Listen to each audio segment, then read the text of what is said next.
The Scarf of Kunbatar summary of Episode 9. Arseny had lived decades in shadows. Wandering the mountains and village of Kunbatar, his life reduced to routines and memory. Elena's image haunted him, her laughter and betrayal indelibly etched in his mind. The scarf remained his only anchor, pressed constantly against his chest, a witness to enduring love and unending grief. Though decades had passed, he had not let go. This is the true story of one of our viewers' family members. Episode 10, The Return of Elena. Time does strange things when you live in shadows.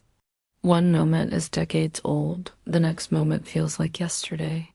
Arseny had grown old quietly, his hair streaked with gray, his body bent by winters and years of work. The villagers had long stopped asking about his past, long stopped trying to coax him into conversation. He was a fixture of silence, a man who lived between mountains and memory, defined as much by absence as presence.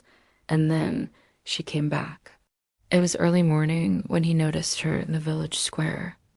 Elena, older, her hair streaked with silver at the temples, the elegance of youth replaced by a subtle but undeniable poise. She moved differently now, not the bright, carefree girl of his memory, but someone shaped by years of life, of experience, of decisions he could never share. She did not look like the same person, yet in an instant, he recognized her. The tilt of her head, the way she carried herself, the light in her eyes that had once belonged only to him. He froze, the scarf clutched in his hands, pressed against his chest. For a moment, the world stopped. Mountains, markets, villagers all faded into blur. Only Elena remained. She did not notice him immediately. She spoke to merchants, to travelers, to anyone but him.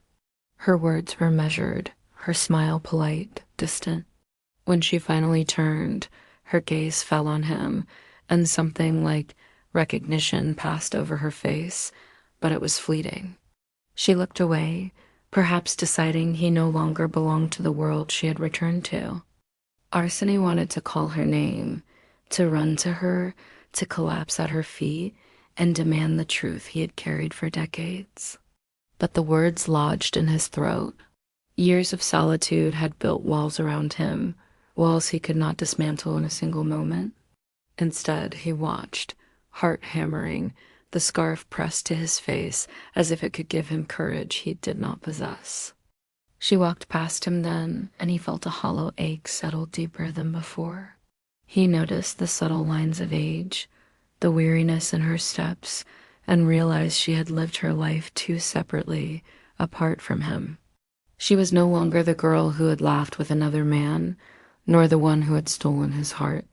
She was someone he could never reach, someone who existed in a world he could no longer touch. Days passed, and she remained in the village only briefly. He caught glimpses of her moving through markets, speaking with strangers, offering polite smiles to those who recognized her.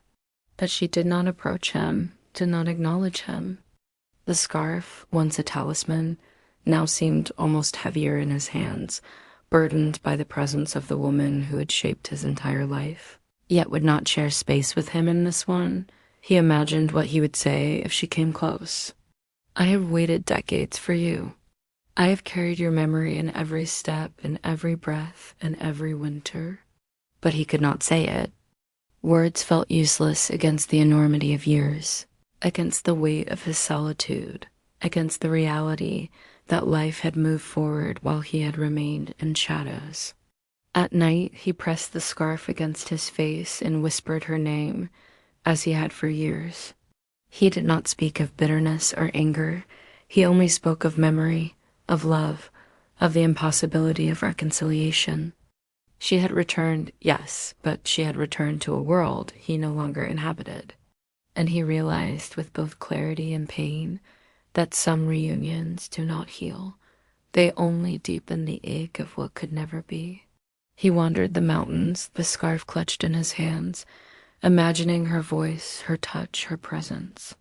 Yet each imagined moment reminded him of the chasm that had always existed between them, the gap of betrayal, of years of life lived apart.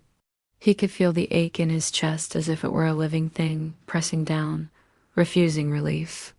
The villagers whispered, of course. She came back for a reason, they said. Perhaps she remembers. But they did not understand. Elena's return was not an attempt at reconciliation.